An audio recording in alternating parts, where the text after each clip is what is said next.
저희가 매일 하는 일이 빅뱅을 만드는 일이에요. 매일 하는 게 매일 하고 있어요. 하루에 5만 번씩 빅뱅을 만들 때 연말에 만들어요, 빅뱅은. 그 이유가 있는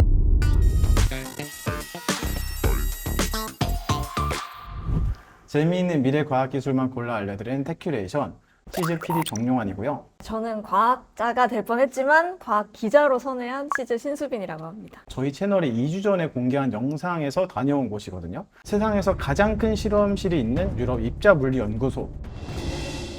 거기서 일하고 있으신 권민정 교수님을 모셨습니다. 안녕하세요. 반갑습니다. 권민정입니다. 저는 선에서 진행하고 있는 핵물리 실험에서 한국팀 대표를 맡고 있습니다. 핵물리학자라고 소개를 해주셨잖아요. 네. 오펜하이머 영화가 생각이 나는 것 같아요. 네. We imagine a future, and our imaginings horrify us. 그게 오펜하이머랑 엄청 유명한 과학자들이 모여서 핵폭탄을 만드는 거였잖아요. 네, 맞습니다. 그때가 핵물리학 태동기라고 보면 돼요. 핵이 쪼개지면서 막대한 양의 에너지를 낼 수 있다는 걸 막 사람들이 알기 시작한 시기였어요. 그걸 알아낸 거예요. 그쵸. 그 당시에 막 알아냈는데 당시 상황이 전쟁 상황이었기 때문에 그러니까 그걸 실현을 한 거죠.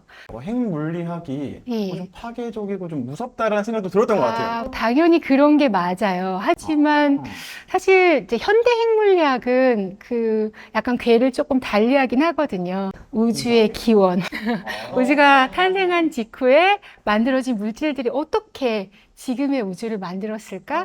뭐 이런 걸 연구하는 우리는 아주 어디에서 순수하고 오는가? 그렇죠. 맞아요. 딱 그겁니다. 그래서 아주 순수하고 평화로운 그런 핵물리학 약간 상반된 이미지의 일들을 지금 하고 있어요. 네. 그래서 세른이 그래서 뭐 하는 데인지 좀 알려주시면 좋을 것 같아요. 유럽에서 1954년도에 핵 입자 물리학 연구를 하기 위해서 세운 그런 연구소예요. 연구소를 만들게 된 역사적인 배경이 있는데요. 2차 대전 동안에 유럽에 있는 유명한 물리학자들이 어마어마하게 핍박을 받았어요. 이제 유대인이라서 유대인이라서. 네, 핍박을 받다가 결국에는 미국으로 망명을 했죠. 그래서 망명한 유명한 물리학자들 다 아실 텐데 아인슈타인, 네, 아인슈타인 있고 수소폭탄 만든 오펜하이머에서 나오는 사람 텔러? 네, 텔러도 그 이제 눈두덩이 망명. 시꺼먼했던 사람. 맞아요. 그쵸. 네, 그 악역을 오펜하이머에서는 맡았던. 좀 악당 같았어요. 그죠. 네. 네. 그 사람도 사실은 망명한 그런 과학자예요.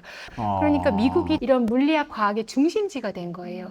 그러니까 유럽은 약간 이제 그 상실감을 느끼게 되겠죠. 그리고 이제 유명한 사람들도 많이 없어지고 유럽의 과학 연구를 부흥시켜야 되겠다라는 그런 아이디어를 가지고 연구소를 세우고자 했는데 근데 미국은 돈이 많아서 단일 그쵸. 연구소를 세울 수 있었지만 유럽은 그렇지가 않아서 십시일반으로 각국에서 기여금을 내서 유럽 연구소를 세우게 된 거죠. 초창기에는 이렇게 이제 유럽 연구소의 개념이었지만 지금은 유럽 국가들뿐만 아니라 전 세계적으로 여러 국가, 우리나라를 포함한 여러 국가들이 참여해서 함께 일을 하고 있는 그런 연구소로 발전을 했습니다. 여기에 또 재밌는 얘기가 있는 게 아까 오펜하이머 얘기하셨으니까 네네. 그 이지도어 라비라는 오펜하이머 친구 생각나세요?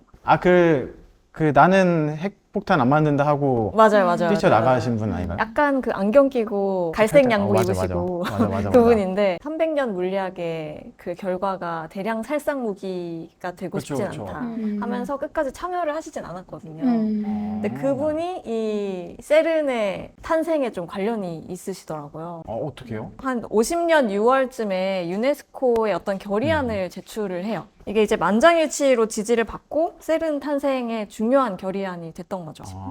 그 맨해튼 프로젝트에서 결국 과학자들이 좀 얻어낸 평화의 약간 중요성을 네. 세른이 좀 이어간 그런 거예요. 근데 그런 측면이 있다라고 할 수가 있어요. 물리학자들이 존경하는 그 과학자 중에 이제 파인만이 있는데 자서전에 보면 피를 마시면서 이렇게 빌딩들이 서 있는 걸 보면 그게 와르르 무너지는 그런 상상이 되는 거예요. 그 원자폭탄이 터져서 뭔가가 붕괴되는 그런 경험을 했기 때문에 그게 강한 트라우마로 남았던 거죠.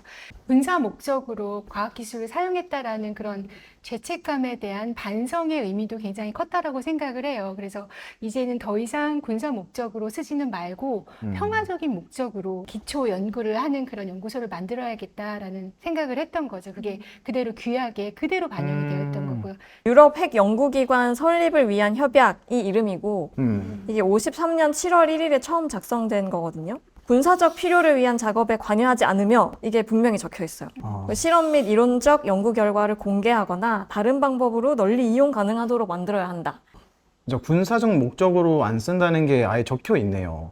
그럼 저도 이제 또 여기서 좀 신기했던 게 연구 결과를 모두가 쓸 수 있게 해준다는 그 문장이 있잖아요. 네, 맞아요. 근데 저는 네. 사실 어쨌든 특허 같은 걸 내고 네. 돈을 벌어야 연구비를 벌어야 이어나갈 수 있는 거잖아요. 네. 이거를 당연히 지키고 있으실 것 같지만 당연히 잘 지키고 있고 아, 과학 연구가 인류 전체에 혜택을 주어야 된다. 그래서 인류가 모두 공평하게 쓸 수 있게 사용이 돼야 된다라는 그런 원칙을 가지고 지금까지 잘 지켜주고 있어요. 예를 들자면 월드 와이드 웹, WWW. 네, 그거 들어보셨? 아, 그건 아시죠? 맨날 다들? 맨날 보고 쓰죠. 있습니다. 네. 사실은 그 월드 와이드 웹이 개발된 이후에 이걸 거의 이제 특허 없이 풀어놨어요. 특허가 없기 때문에 빠른 속도로 모든 사람들이 이 기술을 캐치해서 인터넷이 발전을 할 수가 있었던 거고. 근데 세른에서 네. WWW는 왜 만들었나요? 어쩌다. 아, 이런 월드와이드 웹을 만들겠다. 모든 사람이 쓰는 웹을 만들겠다라는 목적이 있었다기보다는 당시에 이제 연구자들의 정보 공유가 굉장히 중요했어요. 이 연구자들은 내가 이걸 가지고 있는데 다른 연구자가 어떻게 하면 쉽게 볼 수 있을까 이런 궁리를 하다 보니까 지금 월드와이드 웹의 기초가 되는 그런 시스템을 만들게 된 거예요. 생각보다 너무 좀 따뜻한, 좀 촉촉한 집단이다. 약간 이런 생각도 드는 것 같아요. 저는 안 그렇게 저도 너무 그렇게 느껴집니다. 아, 네. 저희가 2주 전에 올린 세른 영상도 세른 70주년이어가지고 초대를 받아서 다녀온 거거든요. 거기 보니까 엄청나게 긴 파이프가 있더라고요. LHC라는 파이프고 길이가 27km예요. 맞습니다. 저희 영상 처음에 보면 이제 지도가 있고 이렇게 동그라미가 큰 게 하나 나오거든요. 그게 이제 총 둘레가 27km다 27km. 이런 뜻이고 이 파이프가 사실은 하나의 파이프가 아니라 두 개의 파이프가 있어요. 각각의 파이프에다가 원자 핵 혹은 양성자를 집어넣고 이것들을 이제 반대 방향으로 하나는 시계 방향, 하나는 반시계 방향으로 빛의 속도에 거의 가깝게 가속을 시킨 후에 어느 지점에서 이제 충돌을 시켜서 실험을 하는 그런 장치라고 보면 돼요. 네. 그래서 가속기죠. 휴대폰 같은 경우도 기술이 발전하면 조금씩 작아지잖아요. 네. 근데 27km나 되는 거의 뭐 마을 정도가 네. 되는 그 정도로 규모가 클 필요가 있나요? 사실 작으면 좋긴 좋죠. 아, 그죠? 작으면 작으면 좋긴 좋긴 하구나. 좋지만 기술적 한계 때문에 이 정도 사이즈로 만드는 겁니다. 그래서 더 큰 에너지를 얻고 싶으면 더 줄이면 좋겠으나 사실 그러지 못하고 더 크게 만들어야 되는 거예요. 더 크게 만들어요? 네, 더 크게 원형을 더 크게 만들어야 돼요.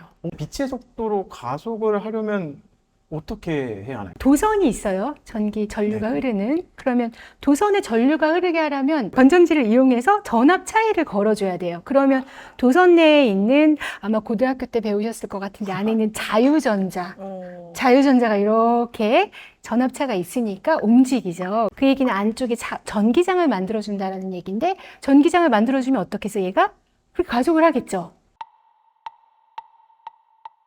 왜 가속을 하는 거죠? 지금 얘가 왜 가속을 한 거였죠? 얘가 한번 나 혼자 교수님 기대를 약간 당황하신 것 같은데 얘가 왜 가속을 하냐면 네. 힘이 있으면 가속도 생기죠. 그쵸. 그러니까 전기력이 있으니까 가속도 A 생기죠.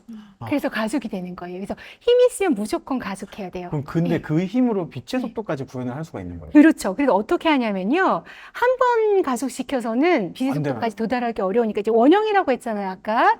그러면 이 원형 끝 이제 일부에 계속 가속을 시켜주는 그런 구간이 있는데 여기에서 이제 싱크를 잘 맞춰서 얘가 돌다가 딱 요 지점에 올 때쯤 되면 전기장을 잘 걸어주는 거예요. 싱크를 맞춰서. 그럼 한 번 또 돌아올 때 다시 한 번 또 쳐주는 거예요. 또 가속되고 돌아올 때 또 쳐주고. 그 놀이터 가면 이렇게 네. 도는 놀이기구 있잖아요. 그거 그거 이제 옆에서 계속 밀어주는 맞아요. 그거랑 똑같은 거예요. 그래서 한 번씩 탁탁탁 쳐주는 거예요. 너무 이해가 됐죠.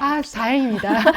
전 이렇게 예. 명쾌하게 이해가 간 거는 또 처음인 것 같아요. 다행이에요. 놀이기구를 비유를 해주셨으니까 네. 근데 또 저희한테 가장 익숙한 놀이기구가 뭐 TX프레스 같은 뭐 청룡열차 같은 이런 거잖아요. 롤러코스터잖아요. 네. 위에서 이렇게 떨어뜨리는 힘을 이용할 수는 없는 건가 생각도 드는 것 같아요. 그럴 수도, 뭐, 그렇게 생각할 수도 있어요, 사실은. 근데 전기력과 중력의 크기 차이를 보면 그 차이를 어마어마하다고 표현을 할 수가 있겠는데, 10에 40승 이상. 그러니까 10에 40승. 0이 이제 40개가 붙어 있는 그 정도 배수만큼 전기력이 커요. 그래서 전기력을 이용하면 훨씬 더 효율적으로 이런 전하를 띤 입자를 가지고 시킬 수가 있어요. 너무 신기하고 재밌는데요, 교수님. 네. 이공계로 진학할 것 같은데요, 지금 상태라면? 좀 늦긴 했지만 찾아보겠습니다. 저는 사실 그 영상에서 제일 재밌었던 게 세른에서 빅뱅을 만든다는 거였어요. 교수님도 그럼 혹시 그 빅뱅을 만들어 보신 건가요? 저희가 매일 하는 일이 빅뱅을 만드는 아, 일이에요. 매일 하는 게 매일 빅뱅이에요? 하고 있습니다. 매일 엄청나네요. 하루에 5만 번씩 빅뱅을 만들죠. 이제 미니 빅뱅이긴 지금 하지만. 이 순간도 계속 예. 빅뱅 계속 되고 있는 네, 지금 사실 이제 엄밀히 말하면 선에서는 이제 1년에 한 달 정도만 만드는데 1년에 한 달 동안 매일 만든다라고 보면 돼요. 뭐 11월 한 달은 빅뱅 만드는 기간이 됩니다. 올해는 11월인 거예요. 예, 올해 주로 이제 연말에 만들어요, 빅뱅은. 연말 이벤트. 그 이유가 있나요? 사실은 저도 한 1년 12달 빅뱅을 만들고 싶긴 한데 이제 서로 욕심을 부리면 안 되고 잘 나눠 가져야 되니까. 빅뱅을 만든다고 하면은 네. 만드는 방법이 있을 거 아니에요? 네, 레시피죠. 맞아요. 네, 레시피가 있습니다. 빅뱅 레시피가 네. 뭔지 좀 알려줄 수 있어요? 만들어 보실 건가 보네. 혹시 해볼 수 있으면 네, 돈과 연구자가 있으면 만들 수가 있어요. 둘 다 없네요. 안 되겠네요.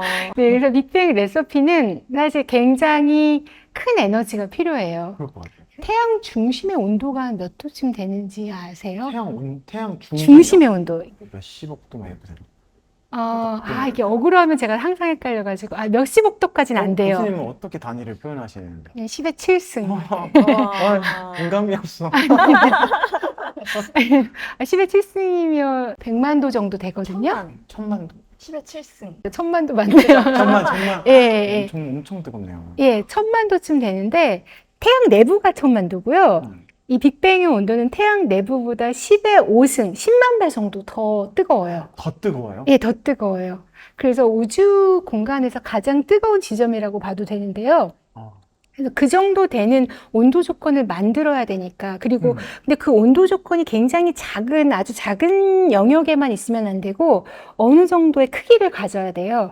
두 조건을 만족시킬 수 있는 거는 이제 핵과 핵 크기가 어느 정도 되는, 예를 들어서 납이나 뭐 금 정도 크기가 되는 이런 핵들을 빛의 속도에 가깝게 충돌을 시키면 그 정도 온도가 되고 그 정도 사이즈가 되는 조건을 만들 수 있다라고 이론적으로 예측이 됐기 때문에 이제 그 레시피에 따라서 지금 이 거대 강입자 가속기에서 핵과 핵을 충돌시켜서 만들 수 있는 거예요. 그래서 근데 왜 만드시지? 그죠? 맞아요. 네. 그래서 왜 만드는지 우리가 빅뱅 직후의 물질 상태에 굉장히 관심이 많아요. 그래서 그 물리학자들이 상상하는 직후는 한 10의 마이너스 6승초, 즉 마이크로초. 마이크로초 정도의 순간이라고 보면 돼요. 완전 찰나의 순간이네요. 예. 이 빅뱅 바로 직후의 순간의 물질이 우리가 쿼크, 글루온, 플라즈마라는 물질들이라고 이론적으로 예측이 되는데, 쿼크, 글루온, 플라즈마를 이해해야 하는 건가요? 그렇죠. 쿼크, 그게 글루온, 뭔지 플라즈마를. 사실 처음 들어보는 두 단어들을 네. 저도 기본 입자다 이렇게 배웠는데 양성자가 원래는 기본 입자라고 생각했는데 사람들이 더 미시적으로 들여다보니까 양성자 안에도 내부 구조가 있더라. 그래서 이 양성자가 더 작은 단위로 구성이 되어 있다라는 걸 알아냈어요. 그래서 그걸 쿼크라고 이름을 붙인 거예요. 글루온은 이제 이름이 내포하는 바가 있긴 해요. 글루온이니까 글루. 그죠? 끈적끈적. 풀 맞아요. 풀 역할을 하는 애가 글루온이라고 보면 돼요. 그래서 쿼크들이 양성자에 이렇게 있으면 이 둘 사이에 이제 상호작용을 글루온이라는 입자가 매개한다라고 물리학적으로 설명을 하지만 일종의 풀이라고 보면 돼요. 쿼크를 붙여야 되니까 이 붙이는 입자가 있어야 돼요. 그걸 이제 글루온이라고 이름을 붙였어요. 쿼크 글루온들로 이루어진 뭔가 고온의 스프 같은 물체. 하지만 정체를 알 수 없는. 그래서 물리학자가 나는 이제 정체를 밝혀야 된다라는 그런 사명을 갖게 되는 거죠. 그래서 정체를 우리가 알아내야 되는 거고. 이게 근데 엄청 찰나의 순간 동안 빅뱅이 이루어지니까 네. 그게 눈에 보이나요? 보여요. 어떻게요? 본다라는 거에 의미를 잘 생각을 해야 되거든요. 지금 이제 굉장히 물리학자들의 네. 설명 같아요. 본다는 것의 정의. 네. 그게 무슨 말씀이죠? 근데 물리학적으로 보는 건데요. 쿼크글론 플라즈마라는 물질은 그러니까 짧게만 살다가 없어지는 거기 때문에 실제로 볼 수는 없죠. 그렇지만 우리가 보는 건 뭐냐? 그러면 이 물질이 양성자 같은 걸 만든다고 했잖아요. 네네네. 근데 양성자는 오래 살아요. 오래 살기 때문에 이 물질이 생성되는 바깥쪽에다가 검출기를 두면 이 양성자가 검출기를 지나가면서 흔적을 만드는 거예요. 저는 그 교수님이랑 대화하면서 예. 물리학적으로라는 그 말이 너무 재밌는 것 같아요. 본다라는 일상적인 예. 표현에서 네. 이렇게 뭔가 더 많은 시야랑 해석을 가지고 예. 이 대화를 하고 이야기를 나눌 수 있으면 너무 재밌을 것 같아요. 네. 그래서 저는 사실은 그런 이제 상호 왜 저의 순수한 감상을 약간 오글거려가지고 왜 그런 죄송해요. 순수한 감상을 뺑 만드는 거 말고 세렌에서 또 유명한 게 또 있나요? 아무래도 힉스 입자일 것 같은데 2012년에 힉스 입자를 이제 세렌에서 발견했는데 2013년에 바로 노벨 물리학상을 받았어요. 네, 그만큼 이제 유명하고 좀 중요한 과학적 발견인 거죠. 근데 저희도 이거를 이제 소개하고 싶어서 지난번 세렌 영상에 끼워 넣었다가 맞아, 너무 맞아. 어렵지 않을까 해서 좀 뺐거든요. 네. 그래서 이 김에 그 영상을 좀 같이 보고 얘기 나누면 어떨까 좋을 것 해요. 같아요. 들어볼게요. 힉스 입자는 역할도 특이한데요. 바로 질량을 준다는 거예요. It makes mess, but I cannot understand what it means. Not easy to explain. You take the elementary particles and this interaction with the Higgs field. 힉스장이란 힉스 입자의 영향력이 미치는 전체 공간을 말해요. 힉스장은 비유하자면 끈적한 물력 같은 거예요. 우리 눈에는 안 보이지만 온 우주에 가득 차 있죠.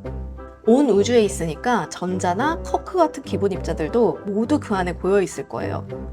얘네가 움직이려고 하면 힉스장의 점성 때문에 힘들겠죠?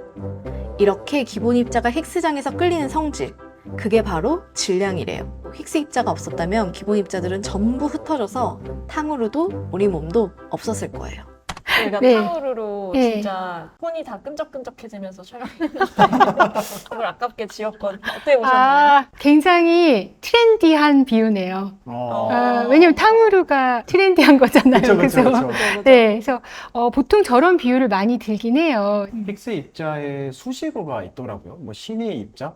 이게 원래 이제 레더만이라는 미국 물리학자가 책을 쓰면서 책 제목을 The God Particle이라고 지었어요. 책의 제목이 같아. 네, The God Particle이에요. 근데 원래는 레더만은 The Garden Particle이라고 짓고 싶었는데 편집자가 이러면 안 된다. 그래서 이제 The God Particle이라고 해서 그때부터 신의 입자라고 부르기 시작했는데 질량을 부여한다라는 게 얼마나 신이 하는 역할과 비슷해요. 이제 그런 측면에서 굉장히 이름이 매치가 되고 거기에다가 대중적으로는 신의 입자라고 하면 굉장히 매력적이잖아요. 계속 신의 입자라고 불러왔던 거죠. 진짜 이름을 잘 지었네요. 이 애들- 키워드가 네. 주는 매혹이 있으니까 맞아요. 사람들이 이제 신의 네. 입자라고 기억을 하게 되는 거예요. 네, 그래서 장명을 잘해야 됩니다, 사실.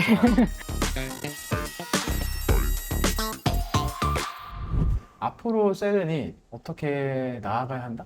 핵 입자 물리학 연구소로서의 중요한 그런 역할을 수행했던 명맥을 지속적으로 유지를 하려면 거대 강입자 가속기 이후에 더 큰 직경을 갖는 더 큰 에너지를 만들 수 있는 가속기가 필요해요. 그게 FCC고요.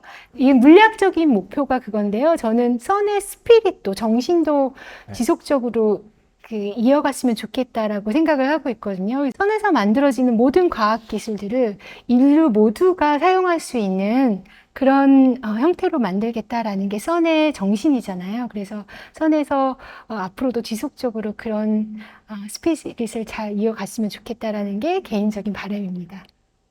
맞아. 소감까지 너무 멋있습니다. 멋있으신 거. 네. 네. 재미있는 미래 과학 기술만 골라 알려드리는 테큐레이션. 오늘은 권민정 교수님을 모시고 얘기를 나눠봤는데요. 저희가 지금까지 시범으로 2개의 에피소드를 만들어봤는데 더 재미있는 에피소드로 돌아오도록 하겠습니다. 감사합니다.